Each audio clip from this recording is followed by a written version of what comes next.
mengikut perangai tersebut. Balik lagi belakang dalam sejarah Rasulullah sallallahu alaihi wasallam, Nabi sendiri manusia paling sempurna, tidak terkecuali difitnah, tapi bukan dia, isteri dia. Daripada dulu lagi, kalau kita tak boleh bantai suaminya, kita bantai isteri dia. Tu cara dulu, cara politik daripada dulu lagi. Kalau suaminya sempurna, anak-anaknya mesti ada kekurangan. Bantai anak-anak, mana yang boleh lah, mana yang boleh bantai-bantai. Jadi dalam konteks Nabi, yang kena Aisyah radhiyallahu anha, dituduh beliau ada skandal dengan Safwan bin Mu'attal As-Sulami radhiyallahu anhu. Ceritanya panjang, saya bagi je kerja rumah. Tuan-tuan buka surah An-Nur ayat 11 dan 33, baca sendiri kenapa dia difitnah. Dan rentetan daripada fitnah itu berjangkit kepada berlakunya peperangan yang dipanggil sebagai Perang Jamal. Apa Perang Jamal ni? Perang Jamal ni perang yang berlaku apabila para sahabat ini ataupun perang unta ini, dia ada pergeseran antara Aisyah dengan Sayyidina Ali. Kita budak-budak, kita tak campur lah orang tua-tua ni, apa hal dia bergaduh kita tak campur, biar lentak tu orang tua-tua punya hal. Tapi salah satu faktornya kerana fitnah. Aisyah dikecil hati dengan Sayyidina Ali. Sebab Ali masa cerita dia kena ada skandal, Ali pernah terlepas cakap, ya Rasulullah, simpan apa lagi, ini dah jadi liability ya Rasul. Orang duk mengata ke tuan, perempuan ramai lagi, cerai ke jangan kahwin lain apa masalah, simpan buat apa, buat pening ya, beban ni, bukan jadi asset, liability ya. Ni bahasa moden lah. Cakapan Ali didengar oleh Aisyah, Aisyah simpan. Maka perang Jamal atau perang unta rentetan daripada dendam itu. Lepas itu berita palsu bukan benda kecil. Begitu juga kenapa Sayyidina Uthman radhiyallahu anhu tahun 35 Hijrah mati dibunuh pada hari Jumaat 18 Zulhijjah tahun 35 Hijrah. Apa sebab? Berita palsu. Uthman bin Affan radhiyallahu anhu dikepung oleh para pemberontak Rafiki dan orang-orang daripada Sudan selama 40 hari. Rumah dia kena kepung, start daripada bulan Ramadan sampai bulan Zulhijjah. Pemberontak beri dua pilihan je kepada Uthman bin Affan ketika itu, letak jawatan atau kami bunuh. Tu ya. Pilihan apa pesen begitu ya?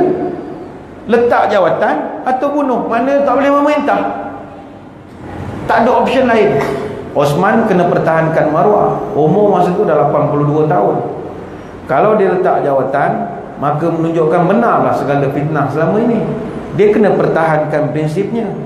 Apa tuduhan yang pemberontak buat kepada Uthman bin Affan? Pertama, dia dituduh mengabaikan hudud pada awal pemerintahannya.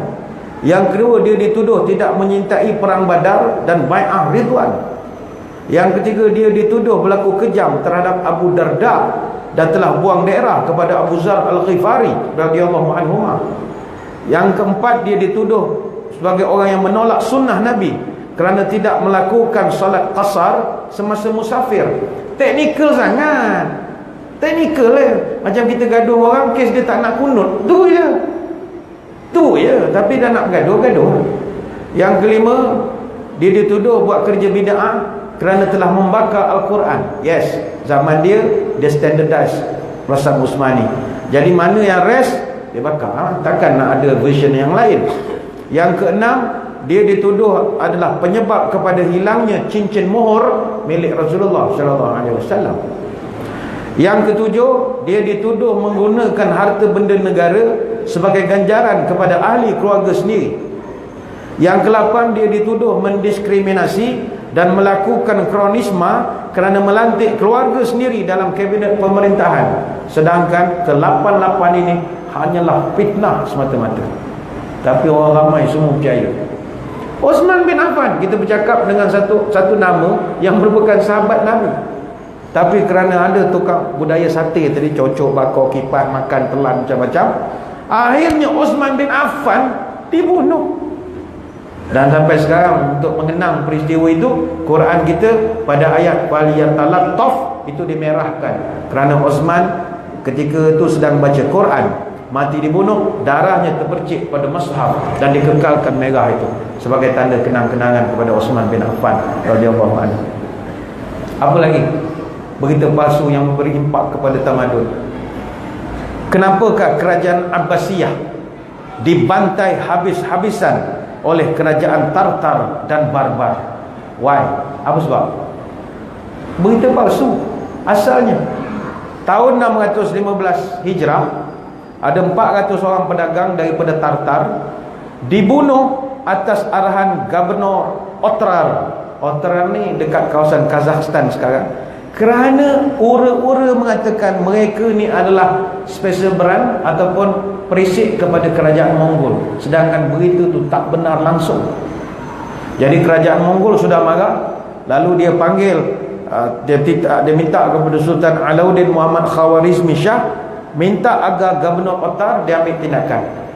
Tapi utusan tu pula dibunuh pula oleh Sultan Alauddin, kerana ada pula berita mengatakan utusan tu pun espionah. Cerita tu jadi banyak fitnah. Akhirnya kerajaan Tartar, dia dah geram sangat dengan kerajaan Abbasiyah, dia pun mula serang habis-habisan. Bayangkan, gara-gara berita palsu itu, kerajaan Abbasiyah yang selama ini terkenal sebagai kerajaan yang dikagumi tamadunnya, hilang begitu saja. Tahun, kalau kita tengok dalam kronologi, kata Abu Hasan Ali An-Nadwi, sepanjang serangan kerajaan Tartar, 1,800,000 orang Islam terbunuh dalam 40 hari serangan. 2 juta naskah buku dicampakkan ke sungai Dajlah di Iraq, dan kuda-kuda berjalan di atas kitab-kitab. Kerosakan yang dilakukan oleh orang-orang Tartar, tak ada orang boleh lupakan dalam sejarah. Lepas Baghdad jatuh, Syam pula jatuh. Satu persatu. Tapi puncanya apa? Berita palsu saja. Dan yang terakhir, seperti yang sebut oleh cikgu tadi, Iraq dijajah kerana berita palsu. Berita palsu kononnya, kata Bush, ada weapon of mass destruction. Dan berita itu bukan Bush dan CIA yang bawa. Yang bawa itu general-general dalam tentera Saddam. Cerita itu telah difilmkan, kisah benar. Ada satu orang tentera general, dan akhirnya dia pun mati juga, dibunuh oleh tentera elit Amerika. Dia mengadakan perundingan sulit di Jordan, di Aman, dengan CIA, mengatakan ada weapon of mass destruction di Baghdad. Dia buat cerita, CIA besarkan cerita. George Bush sukalah, nama dia pun Bush, B-U-S-H, beat up Saddam Hussein. Memang cita-cita dia bantai Saddam Hussein. Daripada kecil lagi memang dia nak bantai Saddam Hussein. Tapi semuanya bermula daripada berita. Sebab itu, inisiatif yang dilakukan sekarang untuk nak educate masyarakat, jangan mudah menyebar atau menganggap remeh berita palsu, sebab kita melihat keruntuhan tamadun satu persatu, dek kerana tidak kontrol berita palsu. Allah Allah. Ini dulu Ustaz. Okay. Kita akan masuk pusingan lagi, tuan. Kita lihat tadi Ustaz sebut tadi pada berita awal tentang orang yang suka buat berita palsu ni, orang yang gila-gila Ustaz. Orang gila-gila ni orang cerdik. Yang tadi yang dari berita ni engineer. Yang buat copy paste gambar tu engineer. Dan banyak yang melaksana, yang menyebarkan berita palsu ni banyak orang yang cerdik-cerdik Ustaz. Jadi kita lihat selalu orang sebut lidah lebih tajam daripada mata pedang. Tapi sekarang ni orang menggunakan jari. Jadi saya nak akhir sekali juga, kita nak pesan kepada semua muslim-muslimat yang ada di sini, balasan kepada mereka yang suka menyebarkan maklumat palsu ni, berita palsu ni. Mungkin tadi kita dah lihat kesannya, mungkin kesan kepada keluarga, kesan kepada negara dan sebagainya, tetapi balasan kepada orang yang buat pandangan Islam. Muslimin muslimat yang dirahmati Allah sekalian, kita tidak katakan teknologi internet ataupun handphone pintar, telefon pintar ini benda yang tak bagus, tidak. Dia ni benda nikmat rahmat juga yang Allah berikan kepada manusia bila diberikan ilmu untuk cipta benda telefon ini. Teknologi telefon bimbit ataupun internet, benda yang berkembang dengan begitu pantas sekali. Sebab itu hari ini jumlah pengguna internet di Malaysia dah mencapai angka 24.5 juta orang. Dan setiap orang di Malaysia memiliki rakan di pelbagai web sosial, Facebook, Friendster dan macam-macam. Kita yang paling teramai di dunia, minimum 233 orang average, berbanding Brazil 231, Norway 217, China 68, Jepun bla bla. Dia ada dia punya statistik dia. Dan orang Malaysia paling ramai sekali berinteraksi dengan rakan di media sosial, paling lama 9 jam seminggu. Jadi orang kita memang sangat suka dengan telefon, sangat suka dengan internet. Bukan orang muda saja, orang pencen pun serupa juga. Ada satu kawan saya cerita, satu orang makcik, orang pencen datang ke bank. Kawan saya kerja bank. Dia datang kat kaunter minta borang, nak buka akaun. Kawan saya tanya, makcik nak buka akaun apa? Saving ke current ke apa? Tak ada, nak buka akaun Facebook. Makcik nak buka akaun Facebook, jangan datang bank. Oh ya ke? Kawan-kawan cakap suruh pergi bank. Apa kawan dia belajar ke dia? Nak main ingatkan dia tak percaya. Dia percaya sungguh. Yalah, dia orang bencin dengan kawan alumni WhatsApp grup kata buka lah ni, boleh tag gambar. Dia tak faham bahasa komputer. Apa tag gambar? Tag ni orang hantar gambar macam kau ke lah buka Facebook, mana kau nak buka, kau pergi bank, tanya kat kaunter.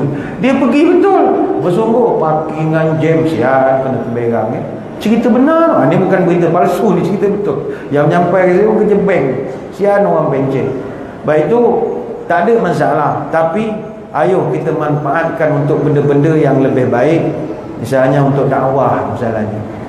Saya nak bawakan tuan-tuan satu hadis ni penghujung lah, moga-moga kita mengambil iktibar. Nabi pernah sebut, innallaha yardalakum salasa wa yakrahu lakum salasa. Tuhan paling suka kalau kita buat 3 perkara, dan Tuhan benci kalau kita buat 3 perkara. Fayardalakum an ta'buduhu wa la tusyriku bihi syai'a wa an ta'tasimu bihablillahi jami'a wa la tafarraqu. Tuhan paling suka, pertama, kamu tidak sekutukan dia.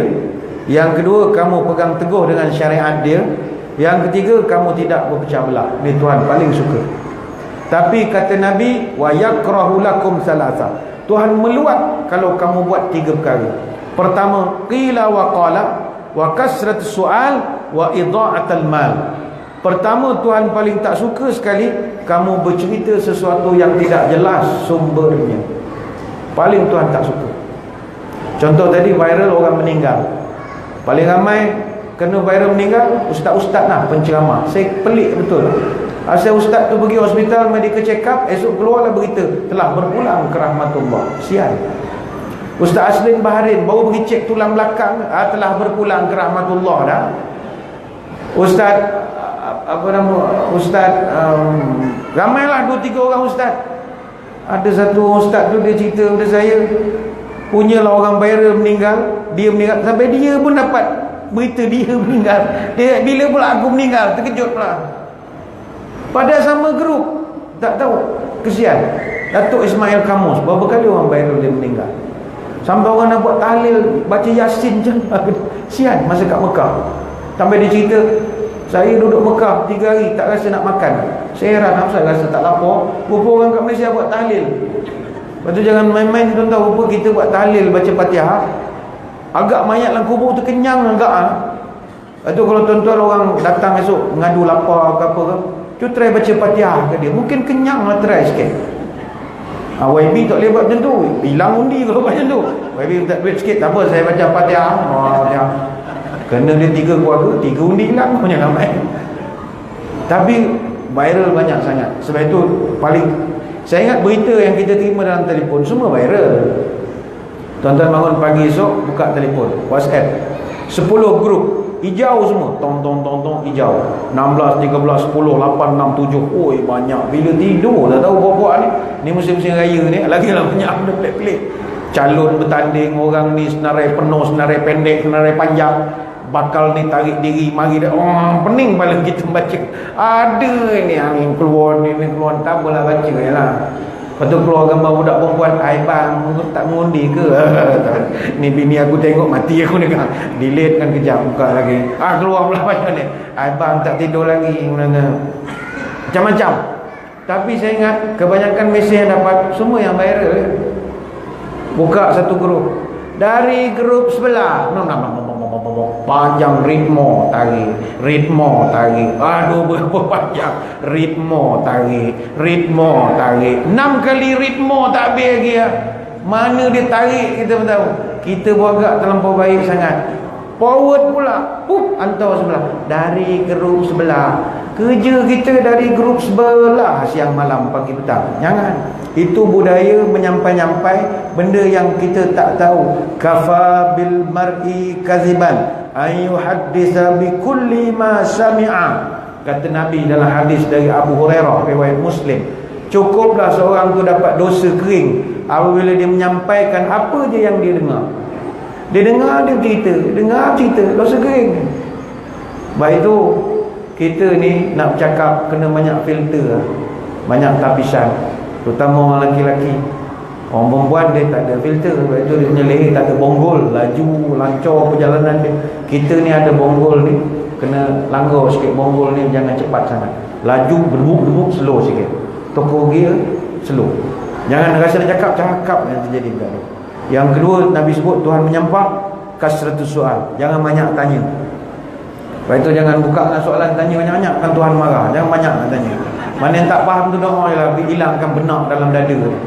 Saya tak faham, bukan tak faham, kau benak sangat sebenarnya. Bukannya orang lain faham, kau seorang yang tak faham. Doa pada Allah, Rabbi syrah li sadri wa yassir li amri wahlul 'uqdatam min lisani yafqahu qawli. Doa begitu. Doa banyak Tuhan buka hidayah.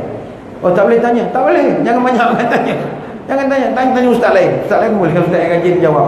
Ada setengah ustaz siap buat kertas pun, ustaz rajin jalan layan lah. Saya tak minat nak layan, letih nak layan semua. Saya pula masuk rancangan TV, rancangan tafsir mimpi, 10 soalan 9 tanya mimpi, mati nak jawab. Bila nak jawab nanya hukum boleh lagi nanya mimpi. Ustaz saya mimpi patah gigi depan, letih aku jawab. Esok datang, kalau gigi bawah, gigi ada 34, jangan nak jawab. Tu baru mimpi gigi, mimpi beli ular. Hari ni ular saru, esok ular tedung. Hari ni ular kuning, esok ular biru. Lala bila nak mengaji pekak? Tak payah tanya lah, senang. Wa idha'atal mal, buang duit. Tuhan paling tak suka. Moga-moga apa yang kita bincangkan pada malam ini, kita jadilah orang yang mengambil pelajaran. Ayo, jadilah pendekar terbilang. Dada beriman, akal sempurna, janji diikat, sumpah dijaga, menjalankan kerja hati pun rela, memikul beban bermanis muka, negara dibina rakyat kita pelihara, bekerjalah keras sehabis daya. Jauhi fitnah, ingat tak pasti, jangan kongsi, amalkan budaya semak sebelum sebar. Wallahu a'lam. Alhamdulillah, terima kasih Ustaz di atas masa walaupun lebih kurang sejam 10 minit, lebih banyak manfaat yang kita dapat daripada perbincangan ni. Cuma saya nak ambil kesimpulan. Kesimpulan saya dapat petik satu yang Ustaz sebut tadi, boleh jaga tepi kaiwan. Boleh. Jangan masuk lagi. Jangan. Jaga tepi kaiwan tak apa. Cerita hak baik-baik, tapi jangan masuk dalam kaiwan. InsyaAllah. Tuan-tuan, bagi pihak Jabatan Kuasa kalian untuk ucapkan terima kasih, dan bagi Datuk Syam, terima kasih juga kepada MC kepada Datuk Zaidi. Untuk maklumat tuan-tuan, Datuk Zaidi memberi sumbangan RM5,000 untuk kita menjalankan program aktiviti di masjid ini. Terima kasih kepada Datuk. Terima kasih kepada semua yang hadir pada malam ini. Ikhlas. InsyaAllah tuan-tuan, hari Ahad ni 22 minggu esok lusa, 22 hari Ahad kita ada subuh perdana bersama Syekh Omar Kalas daripada Syria, tajuk Isra' dan Mi'raj, dan setelah malamnya kuliah selama perdana sekali lagi 22 bulan bersama Ustaz Jafri Al-Mahmudi, juga berkaitan dengan di bawah tajuk tabayun. Kita jemput semua hari Ahad ni kuliah subuh, ada sarapan pagi, dan pada sebelah malamnya ceramah perdana bersama Ustaz Jafri juga di masjid ini, insyaAllah. Sekali lagi kita ucap terima kasih bagi Ustaz, bagi Datuk, tuan-tuan dan puan yang dapat hadir pada malam ini. Dan sebelum kita bersurai, saya sebut kita ada semangat pemahaman Datuk Malaysia. Kita ada bagi semangat kepada 60 orang penerima fakir miskin, ibu tunggal dan sebagainya. Tapi untuk hari ini, untuk di depan ni, kita bagi untuk 5 orang. Yang lain yang ada kupon tu boleh ambil dengan usia kita di bawah sana. Ambil dengan usia di bawah sana. Jadi saya dengan supervisor silakan yang bagi Datuk Haji Zaidi bersama Ustaz Malaysia kita menyampaikan sumbangan kepada penerima. Kita, Ustaz, silakan. Assalamualaikum Ustaz. Pergi toilet daripada tadi jalannya lah. Terima kasih kepada Lembaga Datuk Ustaz Lembaga Dewasaan sebagai penghormatan pada Lembaga Datuk. Jadi semangat kepada kita untuk melaksanakan program-program PMC ini. Untuk itu kita minta 5 orang memegang kupon. 5 orang memegang kupon. Ada 5 orang. Siapa dapat kat tangan 4, dia boleh tengok monitor 600 ayat belakang 5 orang. Kita minta yang minggu lah. Ada di puluh 5 orang memegang kupon. Ada.